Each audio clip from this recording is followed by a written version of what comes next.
Okay, very good. And then they may come, we're coming straight from breakfast, and a few people may be a little bit late. So we'll give them a couple of minutes. Oh, yes, an Oxford breakfast. And some of them will be checking out as well. So we'll start in a few minutes anyway.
He should be starting out, but after I emailed him, so we got the car. okay. I mean, there's a car turning up outside his house. So you can see it's a bit of it's a free spirit. But if the car's there, then he'll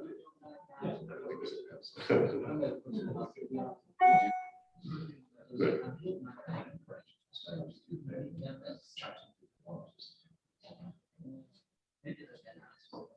After all, you've retired. I'm senators, not being nice. Taxi driver just texted me.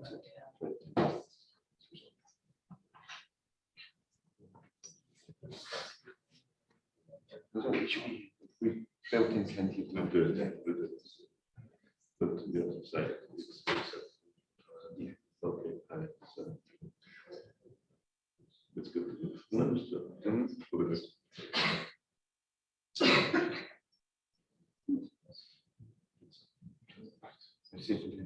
Yeah, okay.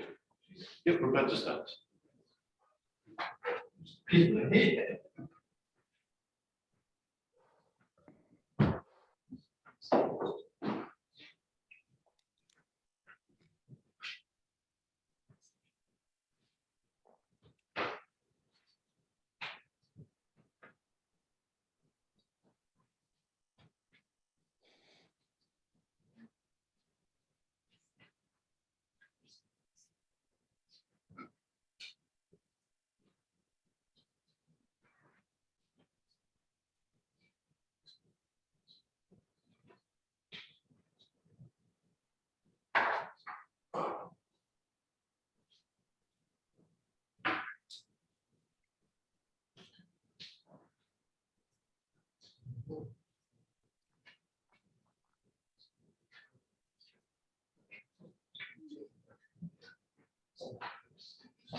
Right, come on in.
Okay, that's great. Oh, yeah, kind of talk towards that. Okay.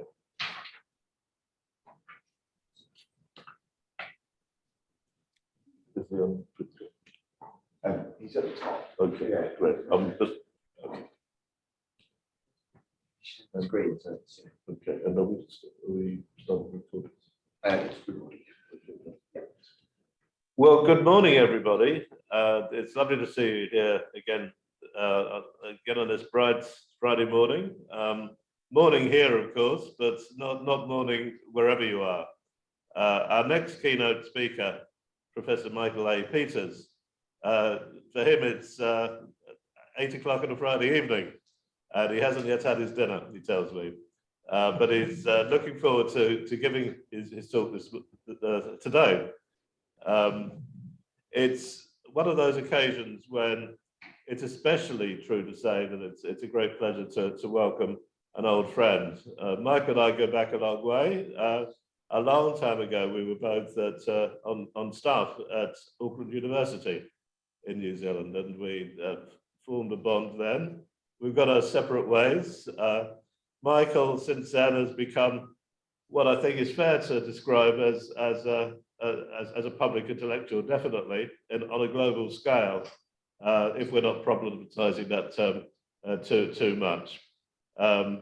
He's also a visiting professor at Beijing University when he's able to return now. So without further ado, can I introduce one of the foremost philosophers of education contributing to our program, public intellectuals, viral media, and technologies of post-truth. Michael Peters.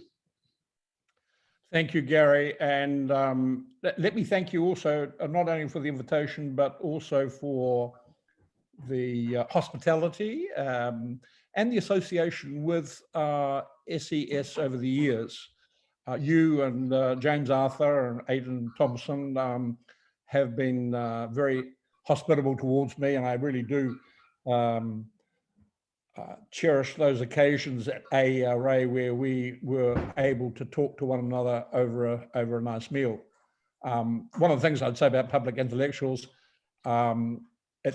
it's very hard to be a public intellectual without anything in your stomach. So I'm glad you had all had good breakfasts this morning. I remember those Oxford breakfasts.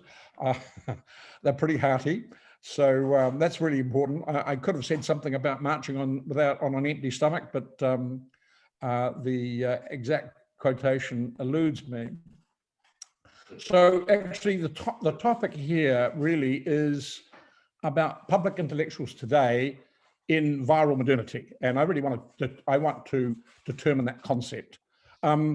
So let me move on very quickly here. I think also, can I congratulate you, because I think public intellectuals and education in a changing society is a very contemporary theme and a very important one, particularly at this historical point when, you know, the parameters of world order and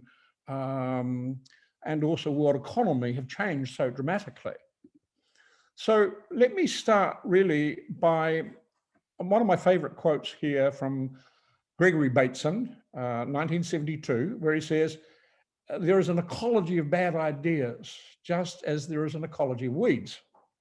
And this comes from Pathologies of Epistemology in his great book, Steps Towards an Ecology of Mind. And these were touted as collected essays in anthropology, psychiatry, evolution, and epistemology. We should also add to his title environment, because he is one of the first ecological philosophers. going back well before 1972 when he did work on his PhD in the islands, in one of the Pacific islands, I think Bali,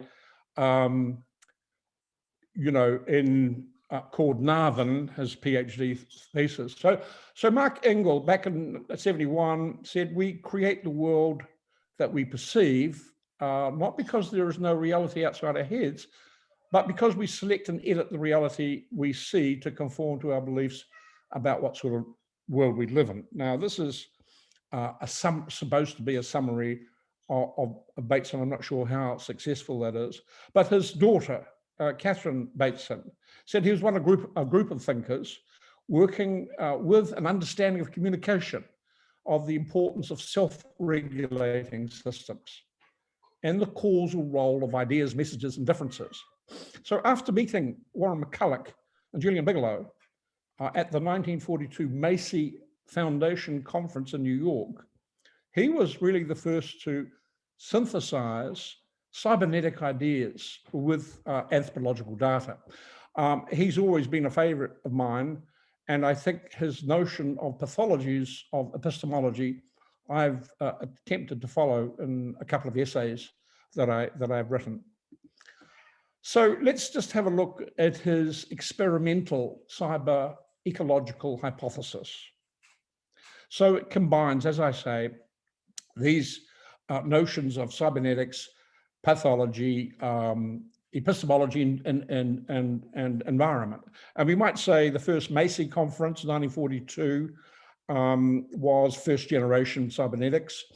And of course, then after we had the development of general systems theory, and of course, in mathematics, we had chaos theory and complexity theory, and various developments of complexity theory that have been applied to the social sciences. So I call this the cyber ecological hypothesis. And it applies to systems of communications, to cultures, and I think it can be made to apply also to global media systems. It's also based analogously on the way in which viral phenomena propagate both truth and error. And this is why I think it's important this way. It gives us an opportunity using this hypothesis to explain the rise of social networks, the media environment within which information spreads very rapidly. Memes, memetics, and how ideas replicate, mutate, and evolve. So, you know, here is an analysis of informational viral patterns now pertinent to questions about the viral public and also to public intellectuals in that environment. We have noted here a number of people, Marshall McLuhan, Jean Baudrillard, that new information technologies have a virulent nature. And the viral as a virtual collective consciousness in digital media has been developed by Douglas Rushkoff, the hive mind, developed in peer-to-peer diffusion, digital chain emails, hashtags, viral marketing, viral clips and videos, YouTube, viral videos, tweets, of course, both promotional and political, financial contagion. We saw the effects of the biggest one-day crash after the 2007 global financial crisis, viral ideas and mass manipulation and hysteria. I think these latter ones have come to the fore quite considerably in the era of Donald Trump. And I wanted to talk about him because, and you know, some part of this talk, because having spent some time at the University of Illinois, I've got to make this little plug. I spent one day actually electioneering for Obama. I went across the state line to from Illinois to Wisconsin and Indiana, I'm sorry, which was the home of the rekindled KKK. And my American friend said to me, now, you know, Indiana is not like New Zealand, Michael. You know, people carry guns over here. you know, when you knock on the door and they shout at you, turn around and leave at that point. So, you know, it's kind of a different environment. But when Donald Trump took over, we saw the tweet phenomenon in politics. We saw also government, I call it government by lies. I hope to lay that case out for you in a moment. But, you know, it's been well reported on. In the last year of his presidency, there were 36,000 lies that were documented. So let me just go back then to Bateson's analysis, which provides, I think, an extension to cyber and platform capitalism in the age of digital reason. And I think that we're talking here about big digital tech, those trillion-dollar global entities, three to five in the US, and of course, equivalent number in China. I also use Michel Foucault, his public intellectuals, his technology as a post-truth. I think here in particular, I'm really utilizing his approach from biopolitics. But there are some fundamental differences between his line of thinking and mine. You know, let me go back to a paper that he wrote in 1980 called Truth and Power, where he makes the claim, I think now famous or infamous in some people's eyes, that each society has its own regime of truth, which he refers to as the general politics of truth, in the sense that they are governed by public discourses that control what is accepted and functions as true. And he put the emphasis on truth and truth-telling, whereas I really want to talk about lies and conspiracy by comparison. So adopting this broad historical methodology, this epistemology, I want to argue that the notion of public intellectuals today must be understood in relation to viral media and technologies of post-truth that reveal the digital transformations of the public, of the concept of the public, its forms and its future possibilities. So as I mentioned, this is an approach from biopolitics, now a very large literature, particularly in Italian politics. I'm thinking about Negri's work with Michael Hart and so on. My own attention to issues of political economy in relation to bioinformational capitalism. So when you run Bateson up against Foucault, you get quite a curious mix. And in one sense, what I find unsatisfactory about Michel Foucault is while he provides a stunning understanding of liberalism and governmentality, at the same time, he really doesn't provide the resources, enough resources to understand what I call bioinformational capitalism.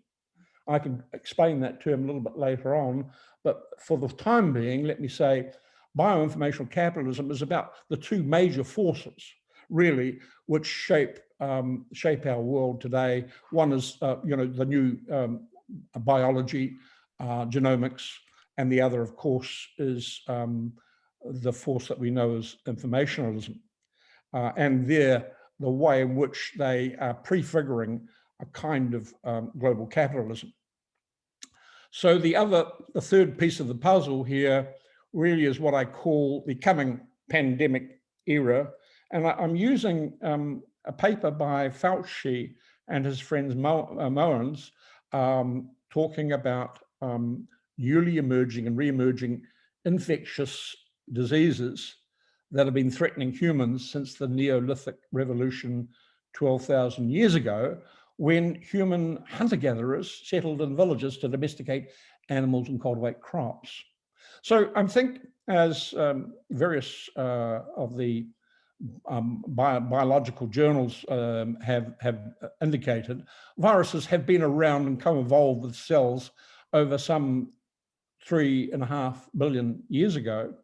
And, you know, they have a common history and they've been operating coexisting with one another over that period of time. What I have replicated here is a chart from Fauci and Morin's paper, scientific paper, which really shows the newly emerging, re-emerging, resurging, and deliberately emerging viruses that currently affect our globe. And one of the points that they want to make here, this is a quote from them, with huge overcrowding and a projected world population of 10 billion people, the environmental mix has radically changed with rapid and ongoing deforestation, the spread of urban slums and the growth of wet markets for wild game. Now, environmental degradation has become one of the key determinants of disease emergence, with outbreak hotspots where people, domestic animals, and wild animals are crowded together. So, here's the third part, the coming pandemic era. I looked up the figures from the World Health Organization today to give you an update. We're climbing towards 5 million deaths globally. There have been 230 million confirmed cases. In the US, we have something in the order of 42 million confirmed cases, with 673,728 confirmed deaths from yesterday.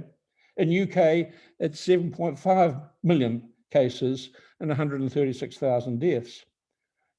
That's over 8,000 deaths per day, and the greater number of 3 million per year. So we're 5 million. I think in a little book that I wrote with Tina Besley, we indicated that we thought that it was going to be an epidemic, pandemic of some 5 million deaths. Well, we're on the doorstep of that now, and we're about to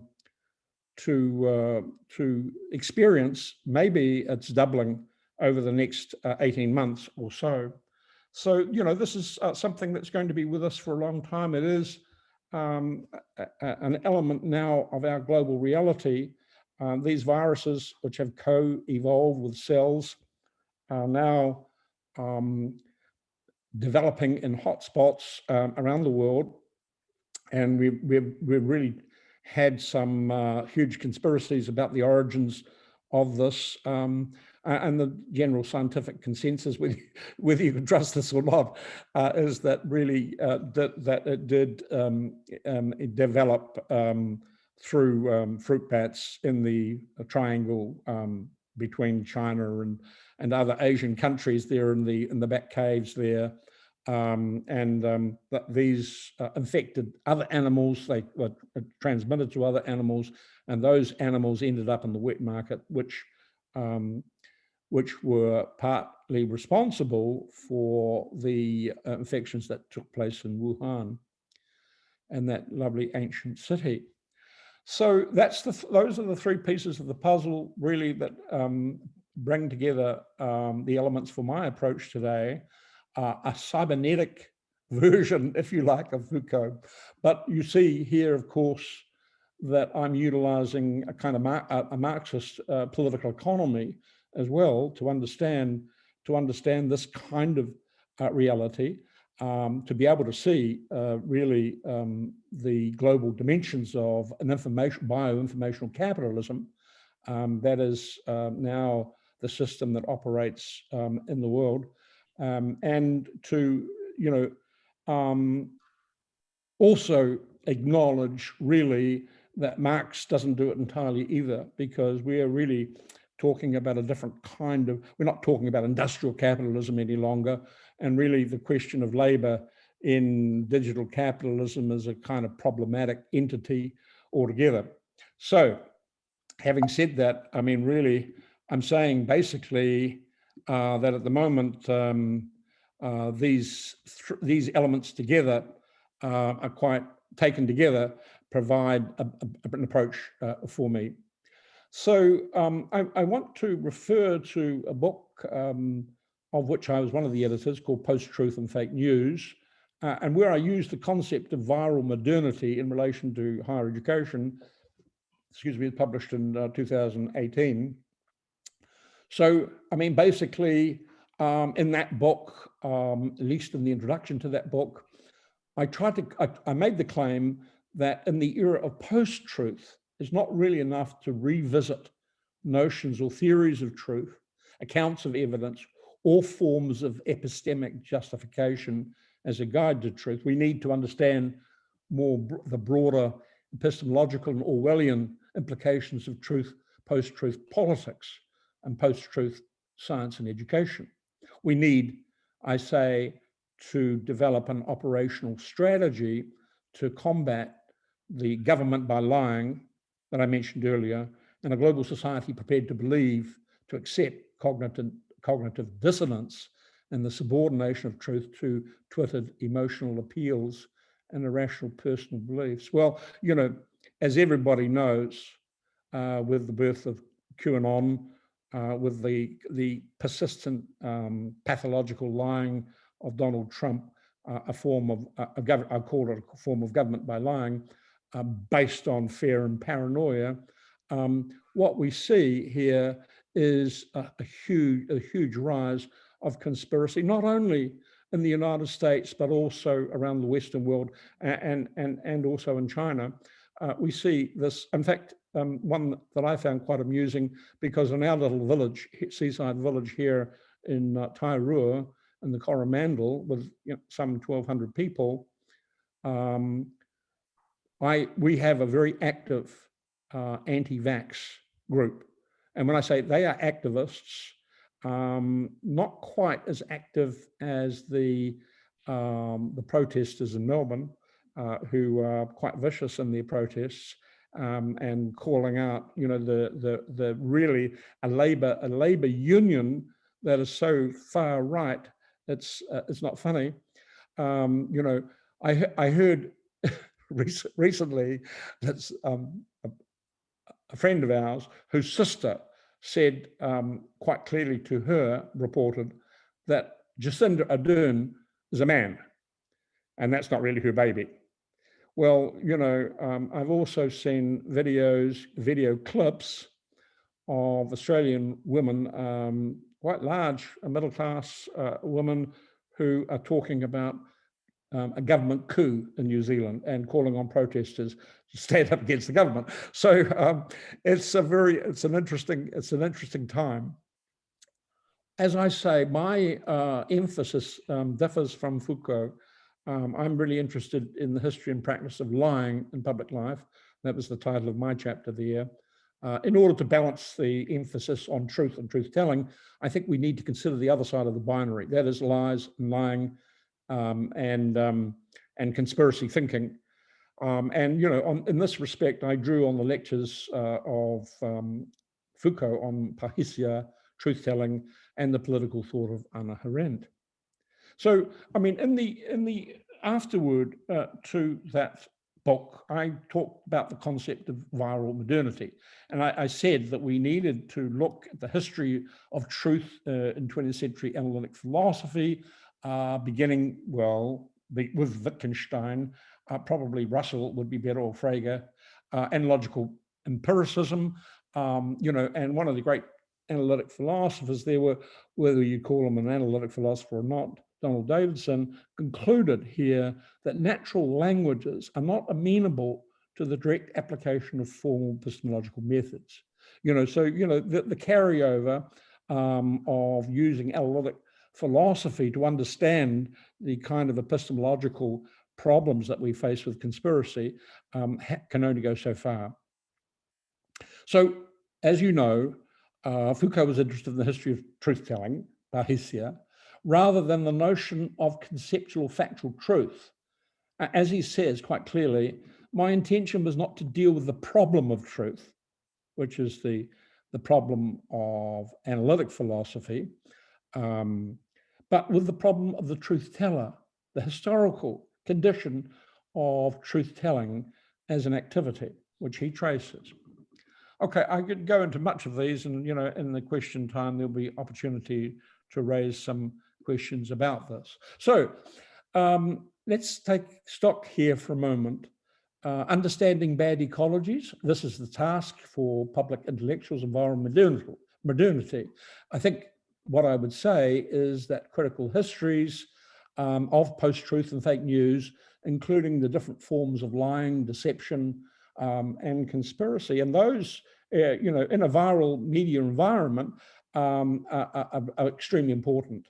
And those, I think public intellectuals need to pay attention to these. I think also we need to generate theories here of natural languages and media systems as semiotic, cybernetic, and viral systems to understand critically the evolving ecology of a range of new technologies such as AI, deep learning, you know, 5G, quantum computing, you know, and so on, that have become part of a strategic future of digital infrastructure for platform cyber capitalism and the global knowledge economy. You know, I'd like to spend some more time on that, but you know, this is you know, a 1 hour presentation. So I think consider Bateson's experimental cyber ecological hypothesis and its application to capitalism with a focus on knowledge capitalism. That means the neoliberal knowledge economy. And I think we can move towards a theory of viral modernity. So, you know, I'm not going to read this one out, but, you know, the idea of an evolutionary biology that holds that viruses may have been free living organisms that were precursors to life. So, you know, in the analysis, in the biological theory here, there are some theories that believe that these are coexisting and co-evolving organisms, I think, which is very important. So then let's say we can move to the concept of viral modernity itself in relation to epidemics, infodemics, and the bioinformational paradigm. So as I've said, and I repeat it again here, viral modernity is a concept based on the nature of viruses, the ancient and critical role they play in evolution and culture, and the basic application to understand the role of information and forms of bioinformation in the social world. So this concept then draws a very close association between viral biology on the one hand and information science on the other. It is an illustration and prime example of what I call bioinformationalism. That brings together the two of the most powerful forces that now drive cultural evolution. And the concept of viral modernity applies quite closely to viral technologies, codes, ecosystems in information and publishing, in education, and in emerging journal systems. So the concept then, the bioinformational capitalism, was one that I developed for a journal called Thesis 11 in 2012. And I brought together the separate literatures on biocapitalism, informationalism, or informational capitalism, to develop the concept of bioinformational capitalism in order to articulate an emergent form of capitalism that is self-renewing in the sense that it can change and renew the material basis for life and capital as well as the program itself. So it applies to and develops aspects of new biology to informatics to create new organic forms of computing, self-reproducing memory that in turn has become the basis for bioinformatics. So here I really go into some detail of that, looking at Craig Venter's digitizing of biology, you know, when he did the DNA analysis. You know, it's now some years ago, and then did his own and actually synthesized and created a new life. And if you mean by new life, a cell that was that had incorporated a computerized 13 million letter equation of amino acids into a self-reproducing cell. Okay, so you know that was he did that almost a decade ago. So you know, and one of the aspects of this, of course, you know, is familiar to us in the form of fast capitalism. The paper that I referred to here is one that I developed in relation to algorithmic capitalism and what I call the epoch of digital reason. So my my take on fast capitalism. This was a invited tribute to Ben Ager, who invented the term, from Tim Luke, who is the editor of a journal called Fast Capitalism. So really here, the different uses of fast capitalism, fast knowledge, of course, as we all recognize in the universities, the rise of big data and bibliometrics in relation to performativity, and work that I did with Tina Beasley, the cyber system as the algorithm, network, mathematical modeling that accompanies also high frequency trading, that is algorithmic capitalism, but also financialization and finance capitalism, the financialization of higher education, where student loans are now in excess, well in excess of $1 trillion. Also here, a book that I wrote with a PhD student of mine from Turkey, called Cognitive Capitalism, as part of a wider conception of cybernetic capitalism based on conceptualizations of digital labor and questioning digital labor, because when you do away with the concept of industrial labor in these new cybernetic systems, you're asking yourself, how does capitalism function? But also, if you talk about technological unemployment, or you believe that thesis, then what is the role for schools? It's not simply providing labor to the large info utilities. So cloud capitalism also arising from cloud computing, that has emphasized the systematic virtualization of data storage, access, coalescence of power into instantly available utility ready for any eventuality. I could give a Heideggerian reading of that, but I won't. Informational capitalism then is the leading edge of informatics and biology that can be viewed in what I call the epoch of digital reason, that with an obvious reference really to Kantian philosophy. And of course, well, not of course, but the last notion here, biodigitalism, which is really responsible for the next generation of viral technologies. And this is work that I have carried out with Peter Jandrik and Sarah Hayes. So, okay, so, just to put some flesh on the bones here, the forms of cybernetic capitalism I'm talking about, of course, I'm not talking about first generation cybernetics here, but I am talking about the application of Bateson to capitalism, to global capitalism, utilizing some ideas from Marx and also from Foucault.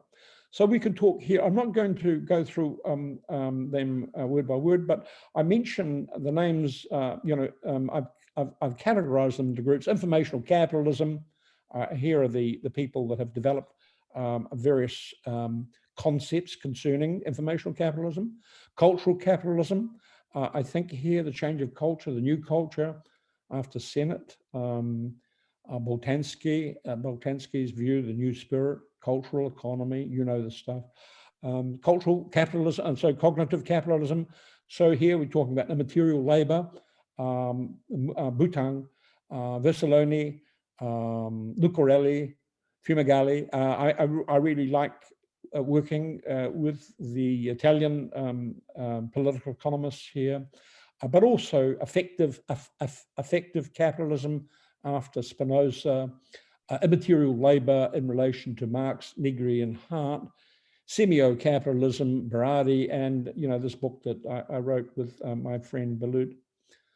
So, and then we can talk, finance capitalism. It's really a term in Marxist theory that goes back quite a long way, but it has been rescued to talk about the processes of financialization, like the financialization that I mentioned of higher education through student loans. And that's a huge process that took place very quickly.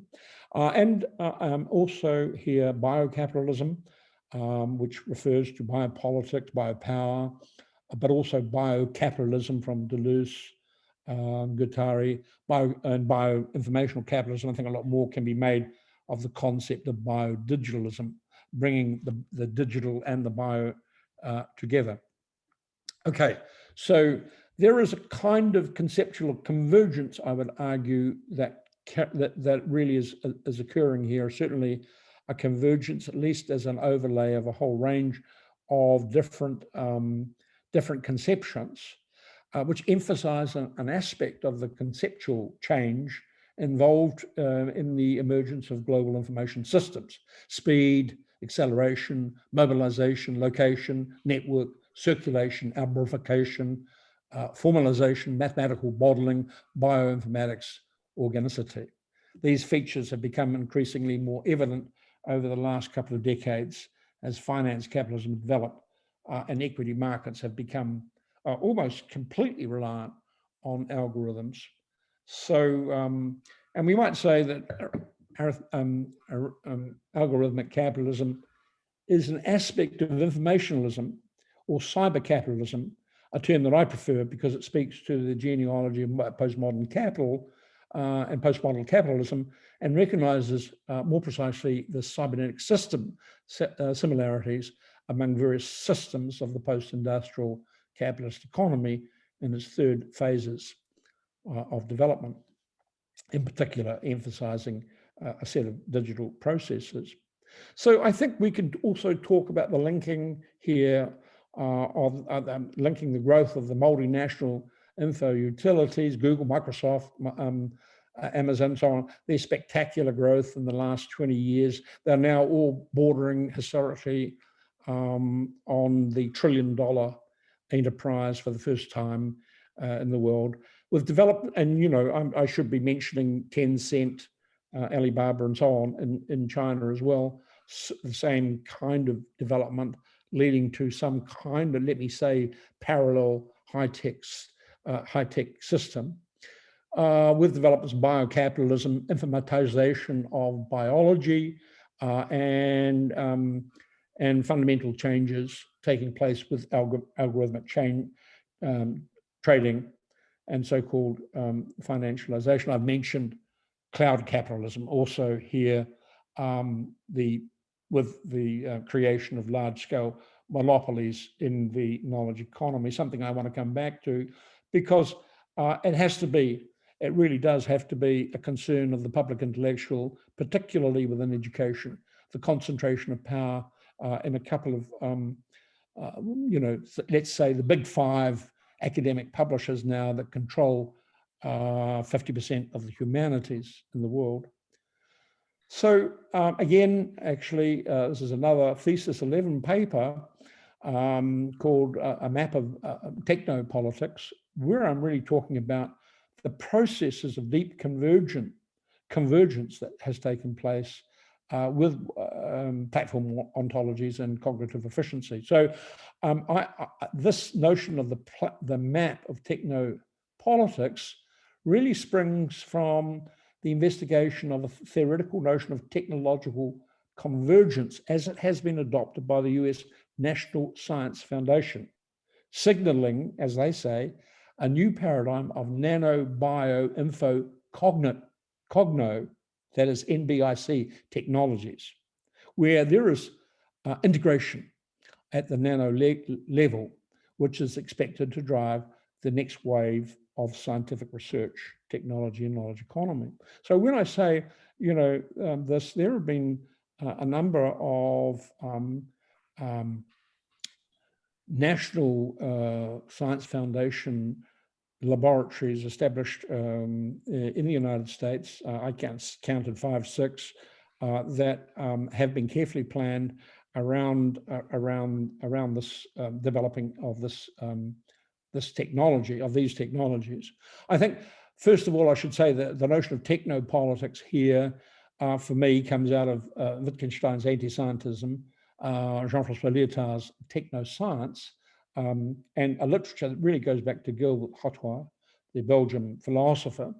We're talking here about a deep convergence then, representing a new kind of synergy which is the product of long-term trends in bioinformational capitalism that harnesses these twin forces of information genetic sciences that coalesce in, well, they say the cognosciences are the least mature, but their application is what is being focused on in these 6 very multi-million-dollar funded labs that I've been talking about. So the paper goes into some detail about that. The map of technopolitics then really identifies these political relationships between big tech and new digital publics to reveal a kind of paradigm based on the supreme value of cognitive efficiency. Issues about 5th generation technological impacts on human beings, their dumbing down, their bodies and their minds, and also public institutions, not least the logic of distribution and ownership of data, information, and knowledge, and as we've seen very well with Cambridge Analytica, the effects on democracy. There's a whole story there that you probably know better than I do. So technopolitics in the future of the university, then, I mentioned the supreme value of cognitive efficiency requires that we participate in labor endlessly, that we give away our data free, that we integrate ourselves into the soon to be $1 million data monopolies of surveillance capitalism, a form of digital authoritarianism. This dataism creates new platform ontologies that threaten the tracking and the hacking of the body. The US National Science Foundation has been working on the notion of converging technologies for over a decade. And the new paradigm then consists in a kind of deep progressive convergence of the nano bio info cogno technologies that signal a revolutionary, well, at least claimed revolutionary integration of science at the nano level. And the final phase of this convergence is the application of cogno sciences and technologies to cognitive neuroscience that focuses on cognitive efficiency in the service of the knowledge economy. This is the kind of map, really, of the underlying politics that public intellectuals need to really face up to, in my view, the battleground of the algorithmic academy in which philosophy and the critical humanities are really being phased out.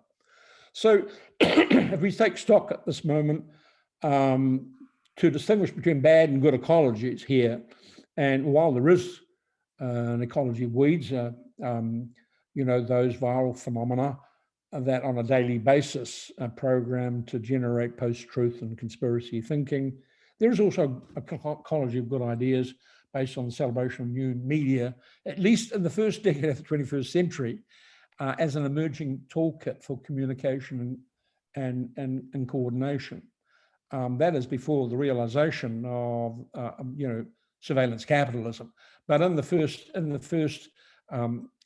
first phase, we might say that various social platform, media platforms, bulletin boards, and messaging devices, organizations like Friendster, LinkedIn, MySpace, Facebook, YouTube, and then Twitter, Instagram, Snapchat, all provided a kind of basis for a new, people heralded it as a kind of new democratic, a new form of democracy, digital democracy, and so on.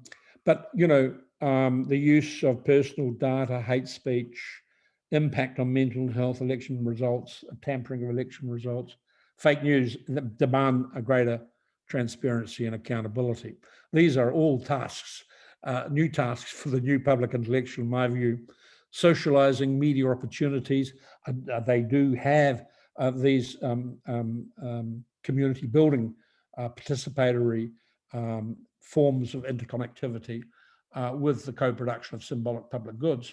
But this is the difference between bad and good ecologies.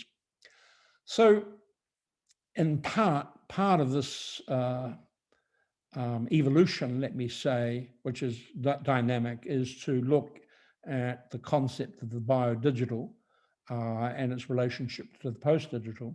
So, and this really, there's a paper with, I mentioned Sarah Hayes and Peter Jandrik. There's an attempt to really discuss the kind of convergence that's taking place with biodigital technologies and the nature of these convergences, in particular for some good purposes to do with bioeconomic sustainability and even associated ecopology. Pedagogies. Now, the German government has been leading this for over a decade, and I think that you know the technological convergence of new systems biology and digital technologies at now level is a kind of evolutionary context to speculate about in terms of its future possibilities. You know, the basis, as the German research has indicated, the basis of a new kind of sustainability, you know, in familiar landscapes where people have been talking about post-humanism, postmodernism.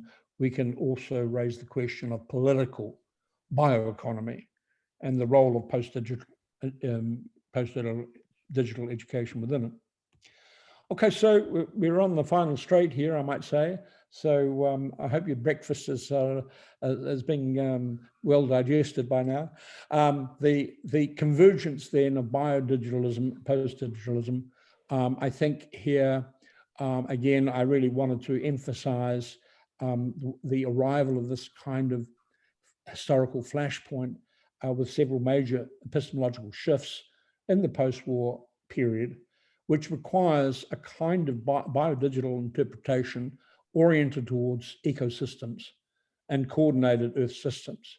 And here we've heard a lot about conceptions of digital humanities, the biohumanities, the post-humanities, which do not really sit outside biodigitalism. So post-humanism, really one form of biodigitalism that mediates the biohumanities and the digital humanities, no longer preoccupied with the tradition of the subject, the individual subject, but with communities, with ecologies of communities, and with the constellation of forces shaping the future of human ontologies. I think here I want to, an article that I'm publishing in the Xinhua Journal of Education, they asked me to do this, this article talking about emerging world journal knowledge systems. And I really wanted to talk by contradistinction of the socialist platform journal, the platform journal, you know, because I think, you know, we talk about the journal, we have to talk about the 4 ages of the journal. You know, we talk, of course, about the letters that people sent one another.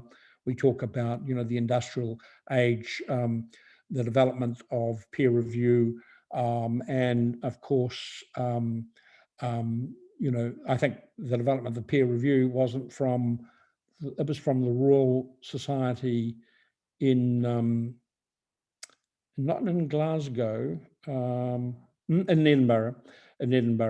So, you know, I mentioned to you here the fact that the big 5 Western academic commercial publishers own and control approximately 50% of the world humanities and 35% of all social sciences. So this is a problem.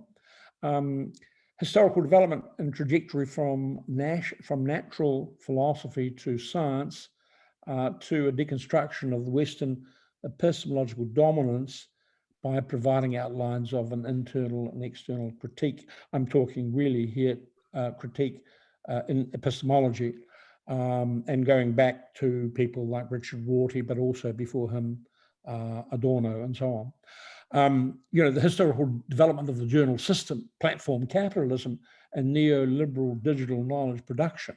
I think there is an alternative in the socialist platform journal, and it's the one that really I've tried to develop in relation to journals based on principles of what I call knowledge socialism. So let me say a little bit about this. a book again here that I edited with some friends, Tina Besley, Petar Jandrik, Zhudong Zhu, who's the dean at Beijing Normal University. Knowledge Socialism and the Rise of Peer Production, focusing on collegiality, collaboration, and collective intelligence. So I do believe that this is not just pipe dream that's possible. We're talking about cognitive capitalism, the fourth knowledge revolution. We're talking about the new kinds of struggles surrounding the politics of knowledge that directly involve the academy. And we're talking about now knowledge in the age of knowledge capitalism, that a debate that increasingly turns on the economics of knowledge, the communicative turn, the emerging international knowledge system, where politics of knowledge and information dominate. Now, I can say here that, we're talking about 25,000 universities in the world. We're also talking about 25,000 academic journals. Not many, really. We're at the very beginning of this. We have gone through, as I say, 4 stages. The hypertext journal, the digital journal is the 3rd stage. The letters, the industrial system, when the journals really got established, and then digital knowledge capitalism, the digital journal based on hypertext and so on. And now I think the 4th area is we're talking about platform, the notion of platform capitalism here.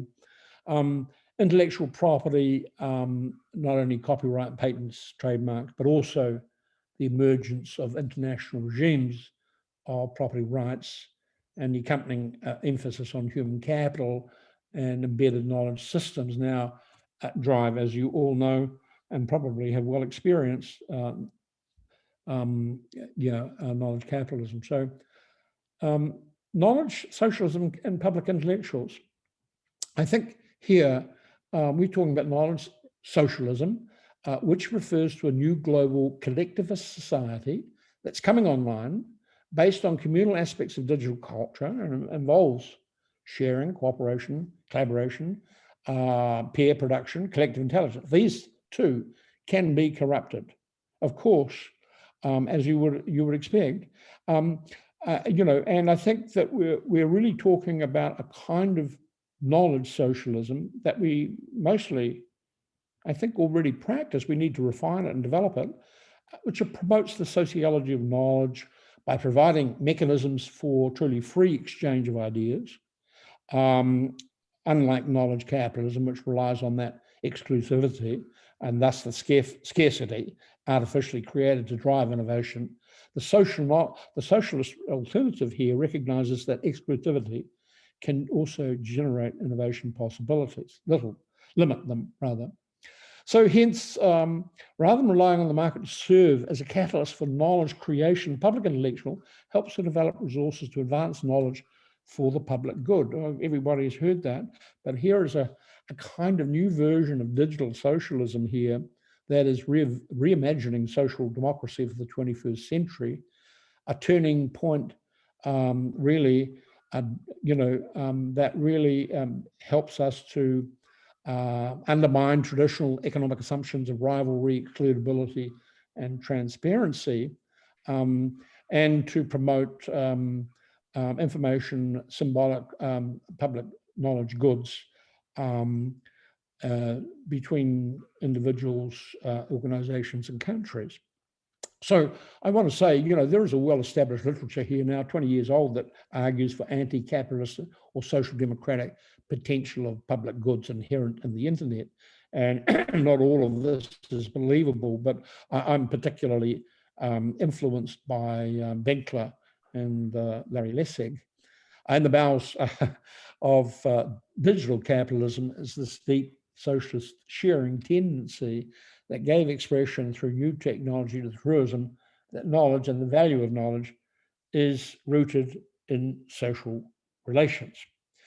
So, and this is our contribution to a book on the world-class university, a chapter called Contesting the Neoliberal Discourse of the World-Class University, referring to digital socialism, but also to possibilities of openness and academic publishing. And in that, really, we are looking at the political economy of academic publishing based on open access. Coalition S and Plan S, mandated in 2020, established by national research funding organizations in Europe with the support of the European Commission and the European Research Council. Now, I know that mandate has been accepted in China and various other places. So, you know, I think we're making some progress on that. Okay, my final slide here, and I notice I'm a little bit over time, Gary, my apologies. But public intellectuals and viral modernity, then I think we need to look at the transformation of media in the last few decades.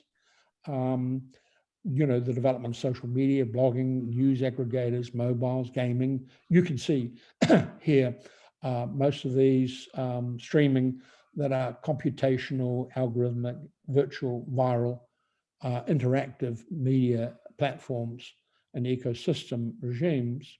The fundamental shift from the one to the many model of the industrial broadcast medium, characteristic of industrial capitalism, to a kind of social, interactive, many-to-many digital model, characteristic of algorithmic capitalism, has displayed these two configurations I mentioned. One, the first phase emphasized tools for conviviality and political coordination, particularly with the Arab Spring. You saw a lot of reports around the use of social media to coordinate political activity. And a second, less satisfactory view based on fake news and post-truth mode, based on lies in government by conspiracy, that hooks up with old liberal beliefs about the individual as being logically separate and prior to social reality. So I think that knowledge socialism as a broad intellectual response based on peer review is something of an answer to this. And I come back to the Marxist truism, knowledge and the value of knowledge is rooted in social relations. Well, thank you very much. That's the